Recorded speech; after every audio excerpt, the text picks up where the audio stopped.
రేపు చిత్తూరు జిల్లా బంగారుపాళ్యం మామిడి మార్కెట్ యార్డు రైతులను కలిసేందుకు జగన్ వెళ్తుండటంతో పోలీసులు అప్రమత్తమయ్యారు.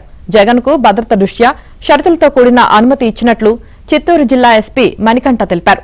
శాంతి భద్రతల సమస్య తలెత్తకుండా ప్రజలకు ఎలాంటి అసౌకర్యం కలగకుండా ఉండేందుకు ఇతర జిల్లాల్లో జరిగిన కొన్ని సంఘటనల దృష్ట్యా రైతులతో ముఖాముఖికి 500 మంది వచ్చేందుకు మాత్రమే అనుమతి ఇచ్చామన్నారు.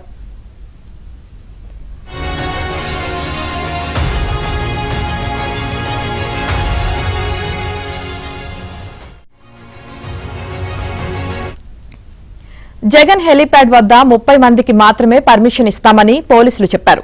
జగన్ పర్యటన ముగిసే వరకు ఎలాంటి రోడ్ షోలు, బహిరంగ సభలకు అనుమతి లేదని స్పష్టం చేశారు. ఇప్పటికే మార్కెట్ యార్డ్, హెలీప్యాడ్ ప్రాంతం, రూట్ మ్యాప్, ట్రాఫిక్ తదితర అంశాలను పోలీసులు పరిశీలించారు. హెలీప్యాడ్ చుట్టూ డబుల్ లేయర్ బారికేడ్లను ఏర్పాటు చేసుకోవాలని, పర్యటన సమయంలో ఎలాంటి అవాంఛనీయ సంఘటనలు జరగకుండా ఉండటానికి ముందు జాగ్రత్తగా చర్యగా సీసీ కెమెరాలను ఏర్పాటు చేసుకోవాలని వైసీపీ నేతలకు సూచించారు.